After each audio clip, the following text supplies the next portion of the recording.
Plus, plus encore plus beaucoup plus, égale toujours plus.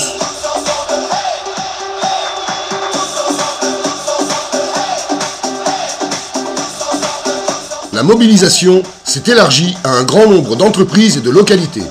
Salariés du privé, des petites et grosses entreprises, salariés du public, retraités, lycéens et étudiants ont décidé de lutter dans l'unité contre des décisions complètement illégitimes prises par un gouvernement désavoué sur ce sujet et malgré tout sourd devant l'ampleur de la protestation. Continuer d'imposer un tel choix est un déni de démocratie.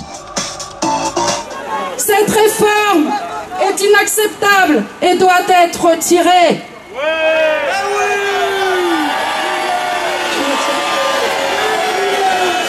En réalité, le but de tout cela, c'est de baisser suffisamment pensions et retraites pour que les salariés fassent appel à des assurances privées, à des fonds de pension. Ces fonds de pension alimentent la spéculation internationale, la concurrence entre les entreprises, les baisses de salaire et les délocalisations d'entreprises. Ils sont responsables des dernières crises financières et surtout, ils ont mis à la rue des millions de retraités américains qui se retrouvent aujourd'hui sans ressources après avoir abondé toute leur vie à de tels fonds.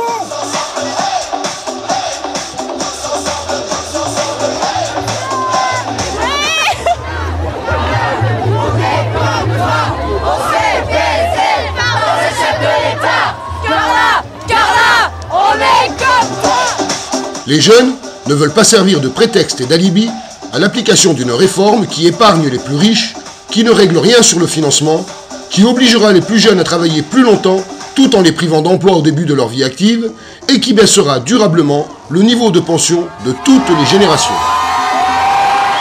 Elle précède d'autres contre-réformes à venir, comme celle de la sécurité sociale, en particulier de sa branche maladie, réclamée par le MEDEF, et tout aussi dévastatrice pour les salariés. Non, décidément, cette réforme est inacceptable. Une autre réforme doit être élaborée et négociée avec les organisations syndicales.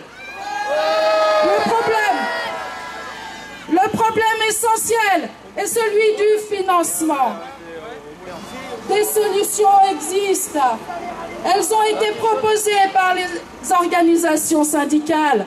Le gouvernement y oppose le mépris et refuse depuis le début toute négociation, ce qui le rend responsable de la situation actuelle.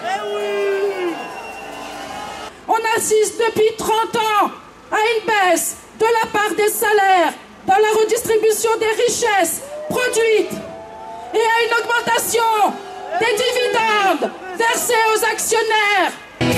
Quitte le pouvoir, le peuple est dans la rue.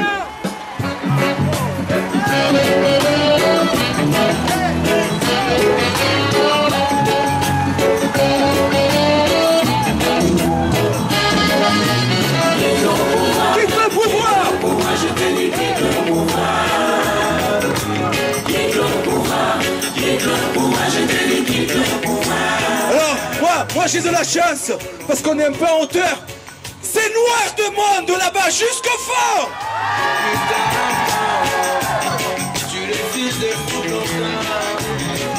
Mais ces financements, les voilà.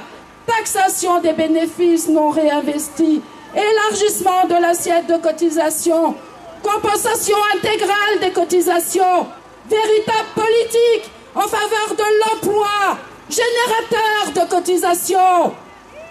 Une vraie réforme nécessite une redistribution des richesses, car de l'argent, il y en a.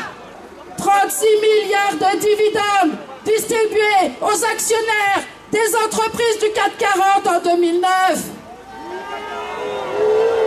Et le chiffre a presque doublé au premier semestre 2010.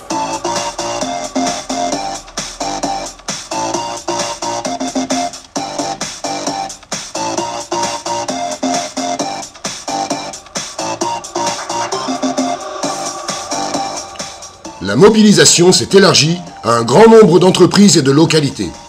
Salariés du privé, des petites et grosses entreprises, salariés du public, retraités, lycéens et étudiants ont décidé de lutter dans l'unité contre des décisions complètement illégitimes prises par un gouvernement désavoué sur ce sujet et malgré tout sourd devant l'ampleur de la protestation.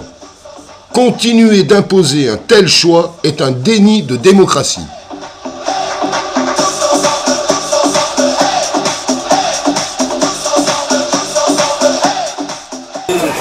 Non, ce n'est pas aux salariés de payer. La rencontre entre les jeunes lycéens en tête du cortège et les retraités CGT qui attendaient la manifestation devant la gare constituait un temps fort et un symbole de la lutte intergénérationnelle que constitue la défense de nos retraites.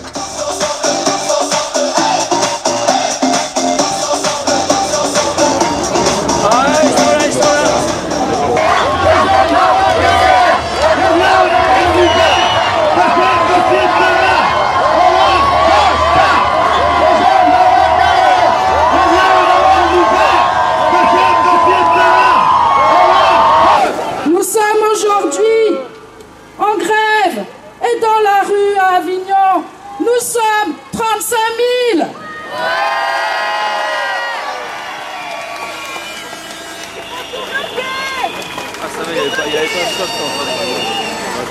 Les journées du 27 mai, du 24 juin, du 7 septembre, du 23 septembre, du 2 octobre n'ont pas permis de faire céder le gouvernement. Ce gouvernement, dont certains membres montrent ouvertement les relations qu'ils entretiennent avec la grande bourgeoisie, a d'ores et déjà déclaré qu'il ne céderait pas après la journée d'aujourd'hui. Il prend la responsabilité de l'affrontement qu'il a délibérément choisi.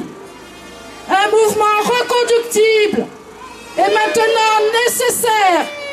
Pour gagner, il faut peser sur l'économie, frapper le patronat au portefeuille.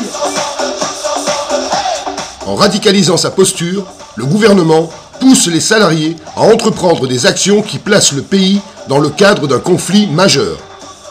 Il est donc nécessaire que se généralisent dès aujourd'hui des assemblées générales et des consultations de salariés dans les entreprises afin de définir ensemble les revendications, le rythme, les formes et les modalités de la reconduction de l'action.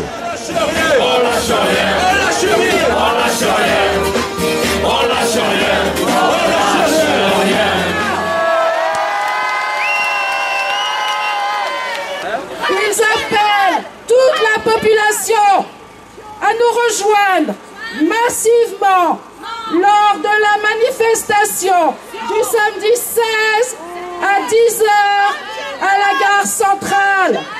Tous ensemble,